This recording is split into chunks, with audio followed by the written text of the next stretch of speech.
તો ફ્રેન્ડ્સ જો મેં 2 ટામેટાં લીધા છે, કાપેલા ધાણા લીધા છે, 1 મરચું છે અને થોડીક લસણની કળી છે 7 થી 8. હવે આ મેજરમેન્ટનો કપ લીધો છે, એમાં આપણે બેસન એડ કરીશું.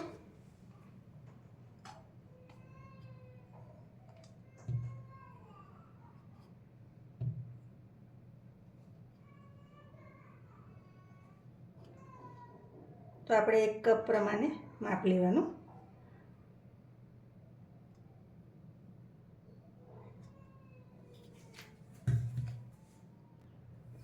હવે એને આપણે ચાળી લઈશું.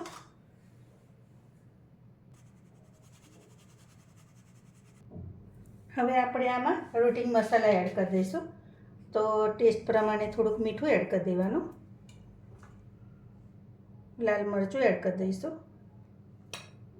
ધાણા જીરું એડ કરી દેવાનું, હળદર એડ કરી દેવાની અને આ ધાણા જે હતા ને એ અંદર એડ કરી દઈશું.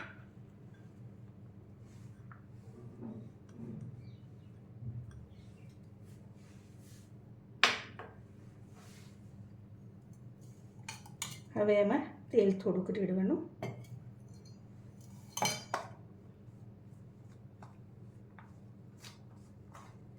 હવે આને બરાબર મસળી અને આપણે એનો લોટ બાંધી દેવાનો.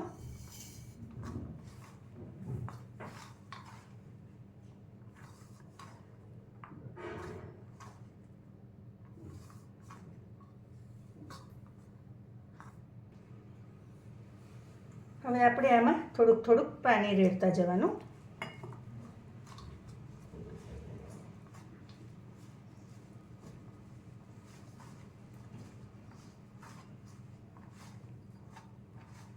આમાં પાણી ઓછું જરૂર પડે, એટલે પાણી છે ને તમારે જરાક જોઈને રેડવાનું, વધી ના જાય એવું જોવાનું.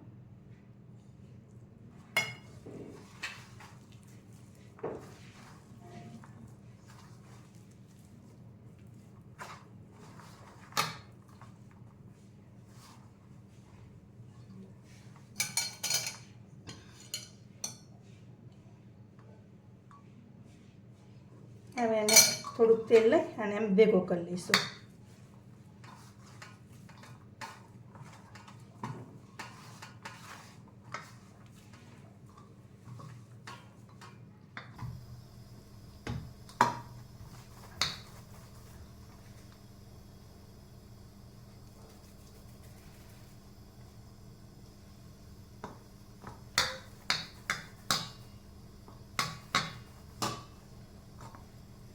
અને જોઈને તમને ખ્યાલ તો આવી ગયો હશે કે હું શું બનાવું છું, બરાબર ને?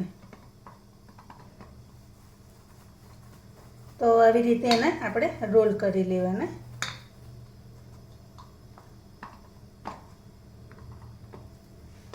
તમે પહેલી વાર પણ બનાવશો ને આ રેસીપી, તો આ રીતે બનાવશો ને તો તમારી સરસ જ થશે ને પરફેક્ટ થશે. ઘરમાં કંઈ પણ શાક ના હોય અને તમને ઈચ્છા હોય કંઈ જમવાનું તો ચટપટું કાં તીખું, તો આ તમારે બનાવવાનું. તૈયાર છે આપણા બાટર. તો જો ફ્રેન્ડ્સ, બીજી સાઈડે મેં છે ને ગરમ પાણી થવા મૂકી દીધું હતું, એટલે બહુ વાર ના લાગે.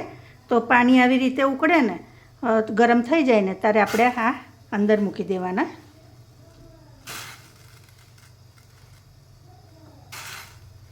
હવે આપણે એને આવી રીતે ખુલ્લા જ થવા દઈશું. ગટ્ટા બફાય છે ત્યાં સુધી આપણે ગ્રેવીની તૈયારી કરી લઈએ. તો જો ફ્રેન્ડ્સ, મેં દહીં લીધું છે.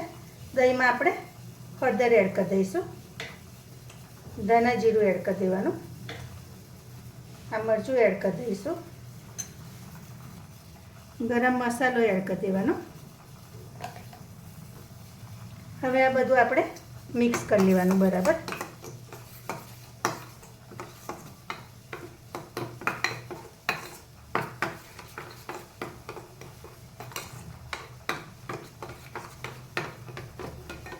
હવે આપણે આને સાઈડ પર રાખીશું અને આ ટામેટાં લસણ એ છે ને એને આપણે ક્રશ કરી લેવાના.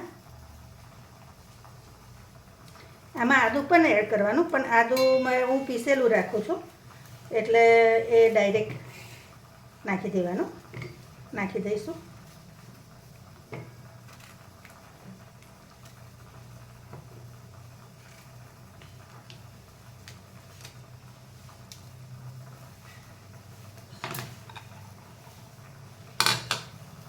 હવે આને પીસી લેવાનું.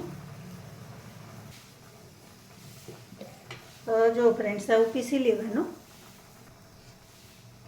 હવે આપણે વઘાર કરી લેવાનો. તો આ દહીં જે લીધું છે ને એમાં હું અડધી ચમચી બેસન એડ કરીશ. રાજસ્થાની જે પ્રોપર ડીશ બને છે ને એમાં બેસન એ લોકો એડ ના કરે, ડાયરેક્ટ જ થાય. પણ હું બેસન એટલે એડ કરીશ કે દહીં આપણું ફાટે ના અને ગ્રેવી સારી થાય. બરાબર. તો તમે ચાહો તો એડ કરી શકો, ના ચાહો તો સ્કીપ કરી શકો. પણ હું આ રીતે બનાવું છું એટલે તમને મારી રીત બતાવી. હવે આપણે વઘાર કરી લઈએ. તો જો ફ્રેન્ડ્સ આપણા ગટ્ટા પણ સરસ બફાઈ ગયા છે અને ઉપર પરપોટા પણ આવી ગયા છે. હવે આ બફાયા કે નહીં એ ચેક કરવું હોય તો તમારે એક ચપ્પુ આવી રીતે કરવાનું અને જો ચપ્પુ ક્લીન આવે એટલે સમજી જવાનું કે અંદરથી સરસ બફાઈ ગયા છે. હવે આપણે આને ગેસને ફ્લેમ બંધ કરી દઈએ. હવે આપણે એને બહાર કાઢી લેવાના.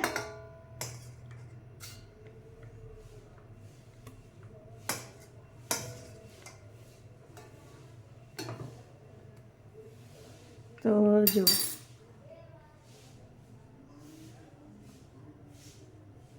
હવે આપણે આને ઠંડા થવા દઈશું. તો કઢાઈ લઈ લીધી છે, એમાં આપણે તેલ એડ કરી દેવાનું. તો 2 ચમચી જેવું તેલ લીધું છે.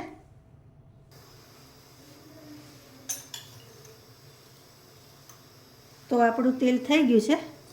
તો જીરું એડ કરી દેવાનું. જીરું થાય એટલે હિંગ એડ કરી દઈશું.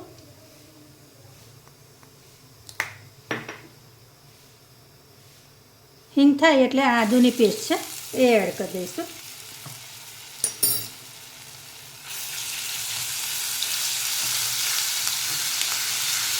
અને આદુની પેસ્ટ થવા આવે એટલે તરત ટામેટાવાળી જે પ્યુરી બનાવી હતી ને એ એડ કરી દેવાની.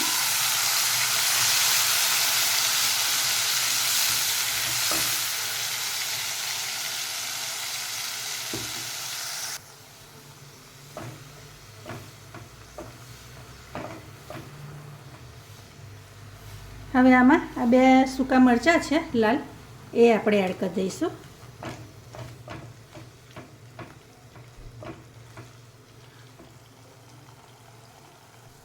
હવે આ ટામેટાની પ્યુરી થઈ ગઈ છે. એ થઈ જાય એ ગ્રેવી એટલે આપણે છે ને આ જે દહીંવાળું મિશ્રણ હતું ને એ આપણે એડ કરી દેવાનું. અને એક વસ્તુ યાદ રાખવાની કે દહીંવાળું મિશ્રણ જ્યારે એડ કરીએ ને પછી એને કન્ટિન્યુ હલાવતા રહેવાનું. જો મેં તો ચણાનો લોટ નાખ્યો છે એટલે ગ્રેવી ફાટે નહીં, પણ તમે ચણાનો લોટ નહીં એડ કર્યો હોય ને તો તમારું દહીં હલાયા નહીં કરો ને તો ફાટી જશે. એટલે આ એક ખાસ વસ્તુ યાદ રાખવાની સબ્જી બનાવતા.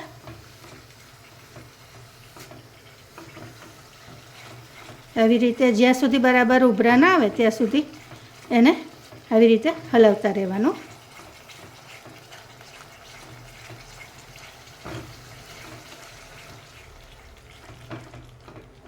હવે આમાં હું થોડુંક કાશ્મીરી મરચું એડ કરીશ.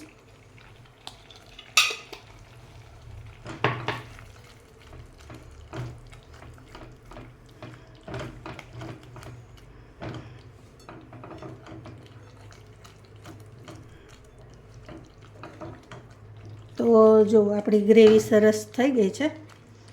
હવે આમાં આપણે આ જે ગટ્ટાવાળું પાણી હતું ને જેમાં ગટ્ટા આપણે ઉકાળ્યા હતા એ પાણી એડ કરી દેવાનું.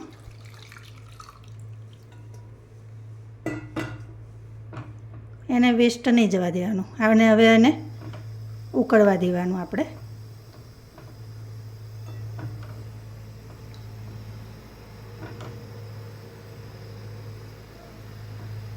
મીઠું છે ને લાસ્ટમાં ઉમેરવાનું.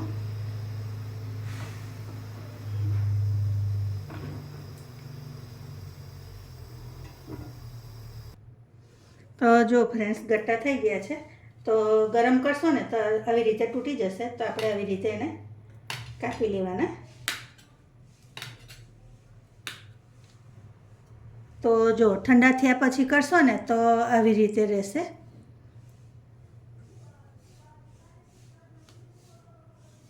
તો જો ફ્રેન્ડ્સ આપણા બધા ગટ્ટા તૈયાર છે. હવે આપણે એને ગ્રેવીમાં એડ કરી દેવાના.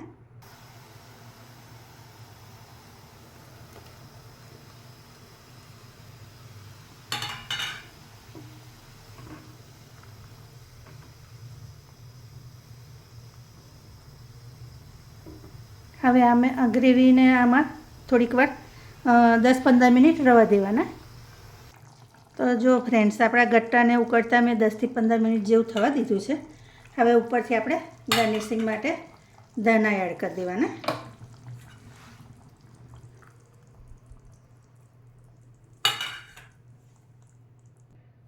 તો જો ફ્રેન્ડ્સ, આપણા ગટ્ટાની રેસીપી તૈયાર છે. તો ગટ્ટા પણ સરસ થઈ ગયા છે. તો તમે આ રેસીપી ચોક્કસથી ટ્રાય કરજો.